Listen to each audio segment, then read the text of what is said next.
Coaches have a mission of what it is that they want to help people with, how they want to help people grow. So they're kind of more on the creative and artistic side.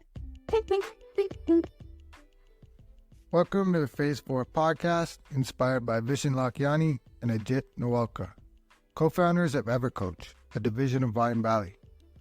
In this podcast, we speak to coaches and creatives about where they were, where they are, and where they are going. This is the intersection of what we focus on expands, and your story is your superpower.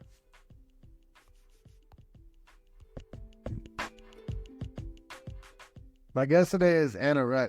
She's an author, and she has a series of books that she's going to share and discuss with us today. And she's going to help anybody looking to raise their sales in business to do just that. And so, Anna, welcome to the podcast. Thank you so much. It's a pleasure to be here, and it's an honor to be here. Thank you. I appreciate that. I usually begin with just kind of tell us a little bit more about yourself and how you ended up in this space. Okay. Well, actually, I've been in sales my whole life. And it's interesting because there's such a really negative connotation when you say that you're a salesperson. People go, ooh, because they think that they're going to get ripped off or taken for a ride. There's that prototype of the used car salesman. And it's really unfortunate because sales is so important. You know, it's so important to find the fit to a person's need.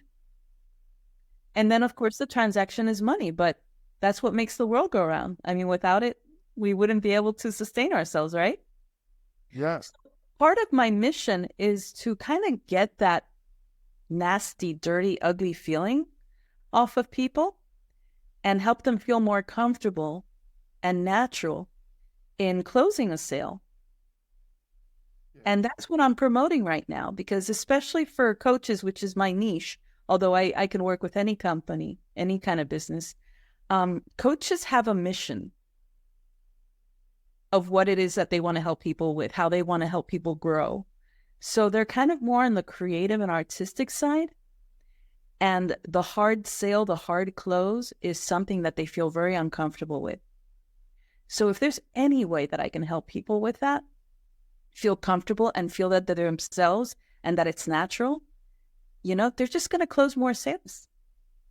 Yeah, I agree. I think in coaching too, I see it a lot, especially like brand new coaches. It's like they're afraid to ask for the offer, or even on a show, like it doesn't even have to be selling something, like to give something for free to make the next step, right? Deliver value. And but really at the end of the day, like you said, it's just an energetic exchange. It's money. We all do it. We need it. We give it. It's how the world goes around. So I love it. Yeah. And also there's another psychological part of it, is that if everything is free, it loses its value. So sometimes we have to look at what the symbolic number that you're going to request means to the person, because it has to do with commitment as well. Right. You see, even like charge $1 for something just so people will show up. And it's amazing, right? I think Think and Grow Rich, he talks about like the only problem with the public school system is that it's free. And so people are not doing it. The libraries are there and people aren't using libraries that have all this knowledge there, but because it's free. And so there's something to be said. Yeah, when you make someone pay, even if it is just $1, then they're invested a little bit more. Absolutely. Absolutely. It's all about setting a value. Yeah. And so working with coaches, I guess, is that a one-on-one process? Is that in a group? What would that look like? It could be either way. I have different options. You know, some people prefer the one-on-one. I know that I do. I prefer one-on-one because that's when I can really focus on myself and also share things that possibly I wouldn't want to share with a group. But other people love the group dynamic. So it's up to the person. I need to get to know who the person is so that we can address that. Yeah. What would maybe be some, especially with coaches, because there's a lot of coaches, some blocks that you see around that money about making the offer and even to add to what you said, the undervaluing themselves when they do make the offer. That is one of the biggest problems with coaching, is that people undersell themselves. And it's okay to give something for free. I'm about to give a free mastermind for a month, but it's for a month. It's not, it's not forever, but it's kind of, it's kind of a courtship, and I do give free sessions, 45-minute sessions to people to show them what I can offer them, what I can do for them, and even give them a report, that they get to keep, seeing what my method is. But then that's it. Then you have to okay, you can do it on your own, or you can pay for my time. The same with my books that I told you about.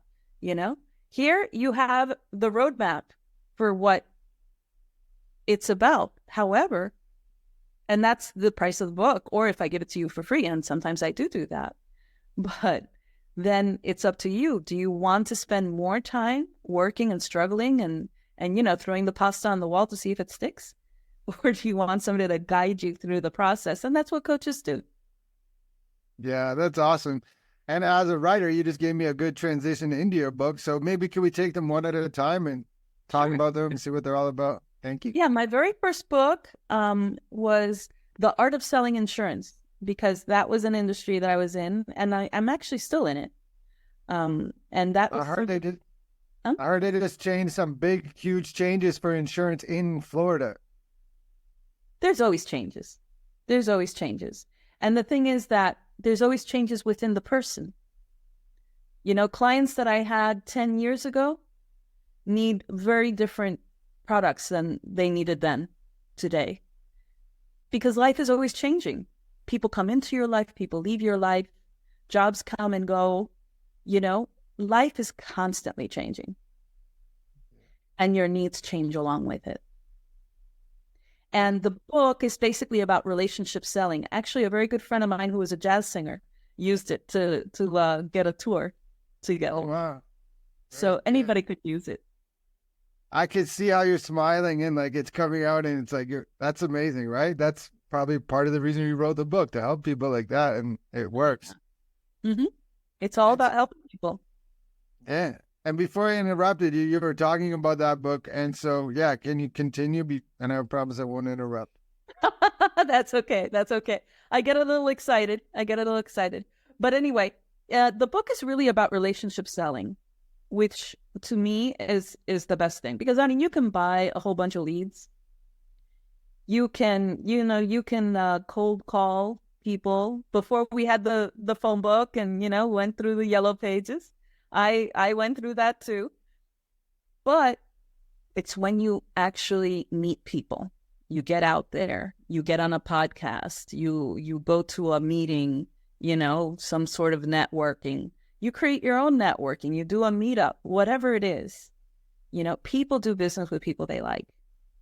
And they have to get a feel for you. They have to see what you're about. And then that's the power of attraction, the law of attraction. Yeah. Connect and elevate. There's a Maya Angelou quote, and I don't want to get it wrong, but I'm sure I will. But it's pretty much people don't care about what you're doing or anything like that, but they care how you make them feel. Right. And so that connection is powerful. And yeah, then it ends up almost selling itself. I used to tell people, if you just deliver value, right, you got to make the offer too, but don't worry about getting that offer back right then and there. Deliver value, just keep doing what you're doing, and that energy going out, eventually it will come back and you're going to attract that same thing. Absolutely. Yeah, that's my publisher is also a great coach. And she would always tell people, she said, don't ask for sex on the first date. People have to get to know you. You have to get to know them. Let the process happen. And so what about the other book you had there? Okay. The other one, well, I used to be a school teacher, and journaling is a tool that is so good for so many different aspects of everything in life. And this book is a journaling book.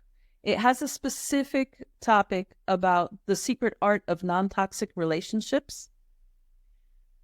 But the exercises, you could do it for anything. I mean, it's just journaling exercises. Yeah. Journaling's powerful, right? Very powerful. And actually, I used to conduct a meetup to put this together. And it was just at a local pub. They had an extra little room. And I would just invite people, and that was free. I'd invite people on Tuesday nights to come and journal.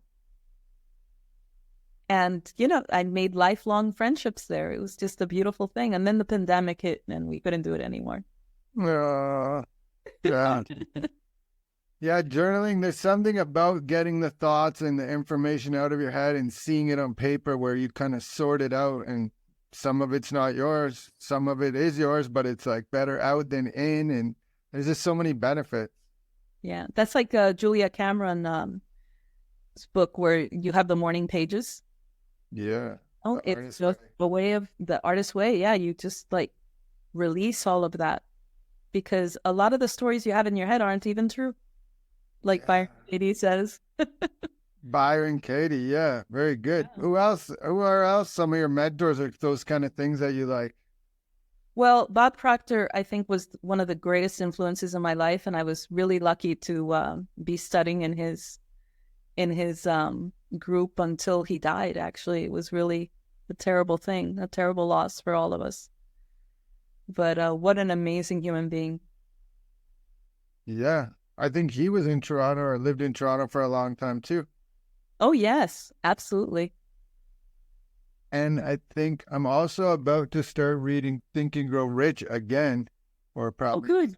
13th or 14th time, but it's a good one. Bob You know Proctor that talks about. it's on YouTube in audio for free. Yeah, I I saw a bunch of them. send that. Yeah, it's nice to listen to, you know, while you're doing things. Yeah, it's very empowering, right? Because there's something where we we might not realize, but we're taking in information, whether you're watching CNN or you're watching like whatever it is, right? Bad, war, politics, anything, but the negative music, lyrics, swearing, fighting, all this kind of stuff. And you see it on TV and you watch the movie, you don't think about it, but you're taking that into your awareness. Where Mhm. like Bob Proctor way is more like, okay, you pay attention to that and now you can architect it. I don't know, that's not the right word, but you can manipulate it kind of, right? And Right, right. choose what you're bringing in. Yeah. Well, we're both admirers of Maya Angelou. I got to meet her a couple of times. What an amazing presence. I mean, the first time I saw her, I couldn't stop crying Wow. because her presence was so, so powerful. But if you take a look at, there was one show in particular called Icons, where she's talking with Dave Chappelle, and she talks about words as if they were entities once you speak a word in the air and that they stick on you, you know, and that's why she didn't like that he curses so much. You know, she said those words, no, no, you know, and she's like, she wants to wash them off her body. Yeah. But if Yeah. think of it, if thoughts become things, And they do. think about the power of words Yeah. and the power of self-talk. Yeah, it's true. One time, my sister, we moved like outside the city right before COVID, like 40 minutes away from downtown. And so where we live, it's kind of snowy or whatever. And my sister, when we first moved, she didn't want to come. Her thing was that she didn't want, it wasn't even like snowing. There was snow on the ground, but not the road. The roads were fine. Her thing was that she didn't want to get in an accident. Fair enough, right? So Mhm. her thought, her words, her intention, her vibration was car accident, wintertime. So she never came when we first moved in for a while, right? She's sitting in her house on her couch watching TV, and a car came right through the wall of her house.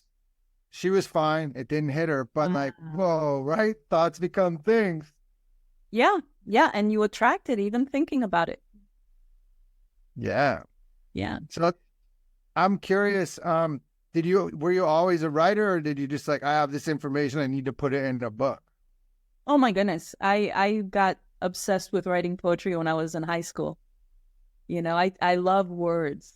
And I was a literature major. I even studied in England and Cambridge. and for a while as an exchange student. And, it's just, I love words, and I love the written word.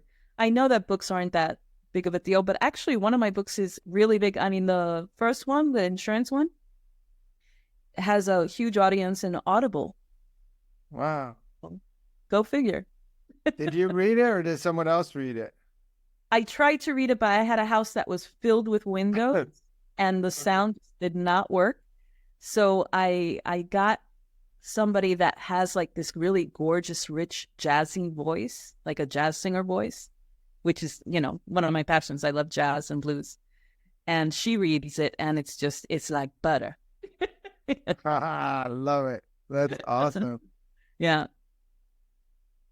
And so what else do we got? I think coaching in a container one-on-one is your preference, but you'll do both. And it's not just coaches. You can coach anyone, right? So we're talking about selling. There's a really cool podcast called Selling with Love, which I help. Yeah, it's the guy's name is Jason Mark Campbell. And it's just like, kind of a lot of what you're saying, right? That there's these fears. We tend to undervalue ourselves, and the other person's not thinking that way, right? Like you're thinking, oh, how much, and the other person's not thinking that. They're like, okay, you're going to help me transform my life. Then yeah, it's worth it. So absolutely. No, I'll tell you something. Even when I have hired coaches, and I have coaches right now, I mean, that's just, if you're a coach, you need coaches. I've actually, in the discovery calls, I've been like, okay, what is it going to cost? Because I'm already, before I even get on the discovery call, I'm going to buy. I've already decided I like you. I'm going to do business with you. Let's do it. And so it's like, what is this going to hurt me? Can I afford it? Can I start now? Can I start next week? When is this going to happen? Yeah. Oh, yeah. And I'd have to push them there. I'd actually have to push them into closing the sale.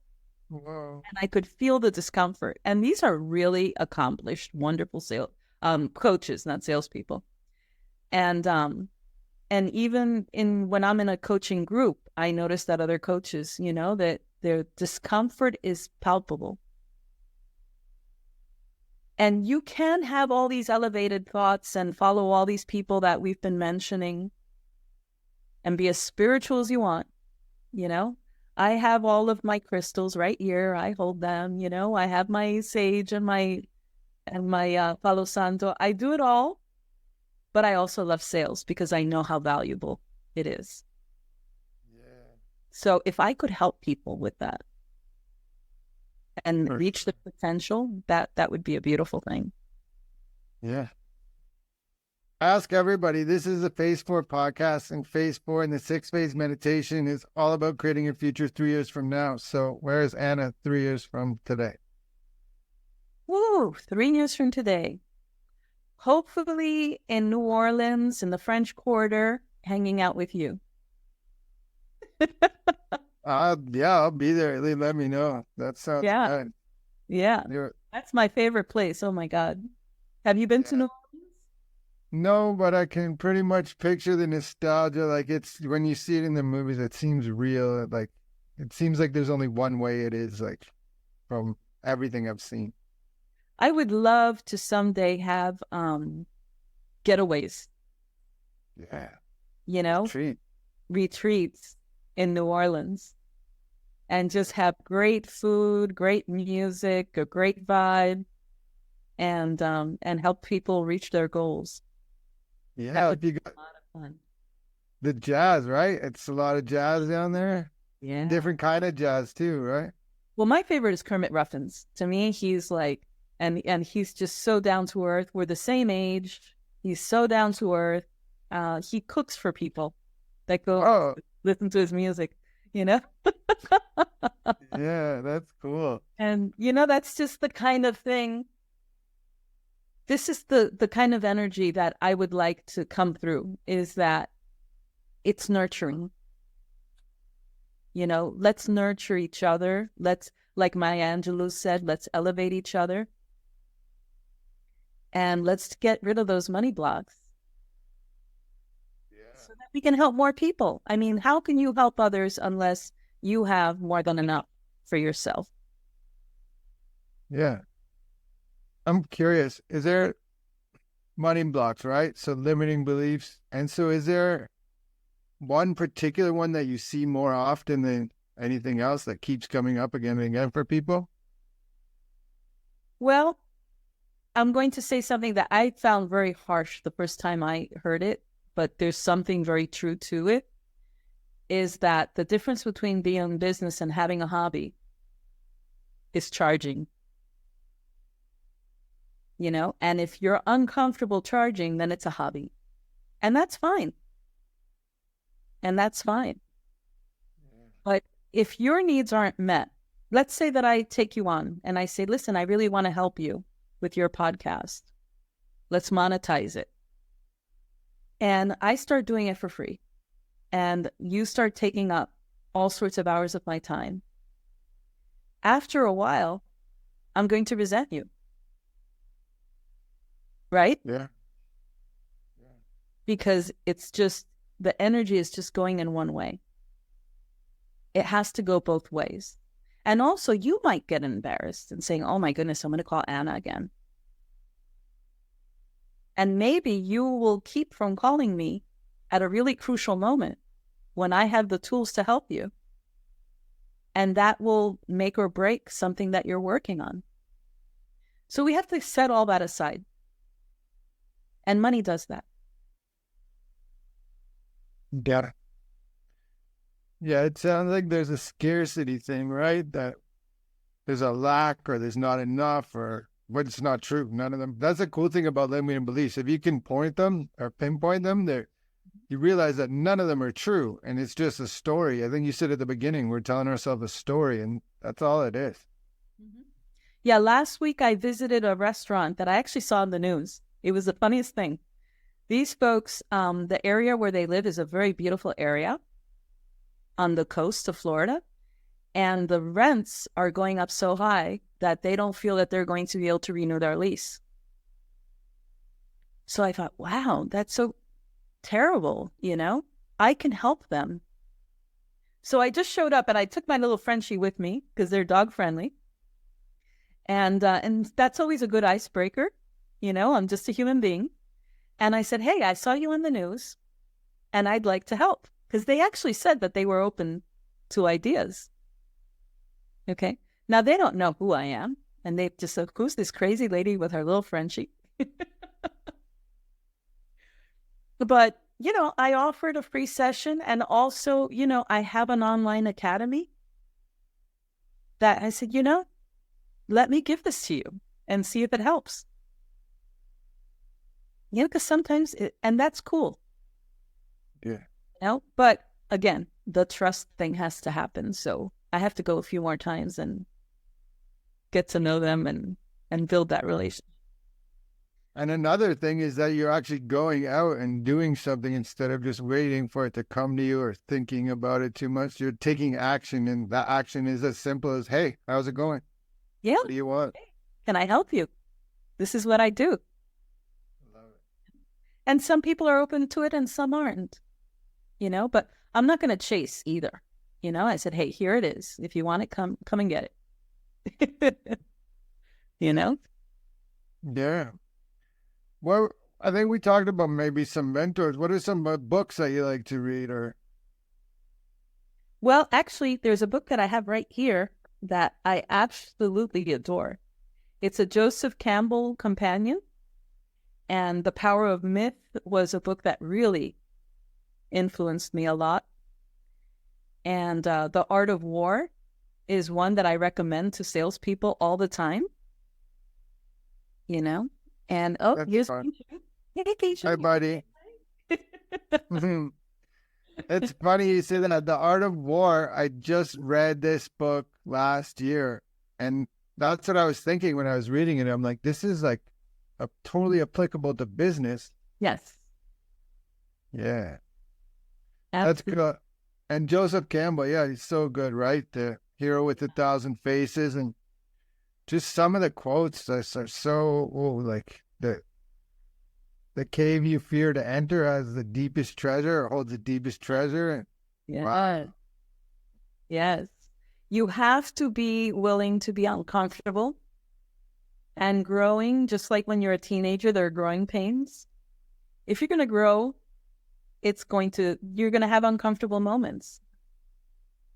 Yeah. And if you take a leap into faith, I mean, if you're going to start your own business, um, you know, it's jumping into the unknown. It's going into that underworld. Nice. Yeah. Yeah, I think he says it too, or maybe it's Julia Cameron, but leap in the net will appear is another one. Mm-hmm. Remind me of. Yeah. Seems to do. I guess as we begin to wind down, if this episode resonates, please like, subscribe, share, but no hard sell. And before we finish off, I have a couple more questions, but you said about an online academy. So can you talk about that, please?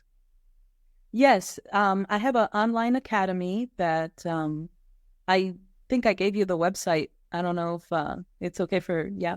Okay. Yeah. It's secretartofsales.com. And there are a bunch of videos that you can subscribe to watch and exercises that you can just do on your own without, any one-on-one or even me being involved. And you can just go in and do that. And then there's a newsletter and blogs, all sorts of information that you can get on that site. Amazing. Thank you.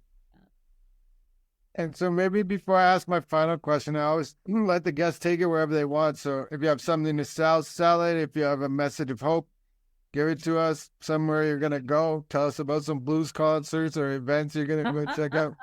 Wherever you want.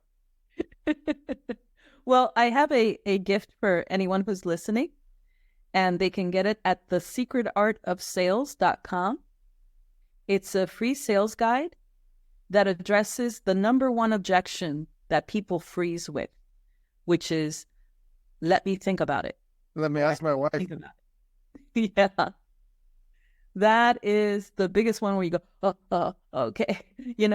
Of course you have to think about it, right? But what does that really mean? And how can you overcome it? Yeah. So that's a free offer. And if you like it and you like what I'm about, you'll be able to contact me through that. Yeah, that's great. Thank you for that. I appreciate that. And I guess my final question is, how can people reach you? Well, that's the best way. Sign up for that free gift, and you will have all of my contact information and ways to get a hold of me. And if you want to take a look at the online training, that will be at Secret Art of Sales, without the, just Secret Art of Sales. And there is a world of information there. And you can get on the online training. You can either go for it monthly, yearly, and if you want me added, you can sign up for that as well. That's great. Anna, I'm so grateful for your time today. Thank you so much. This was awesome. Thank you so much. It's been a pleasure.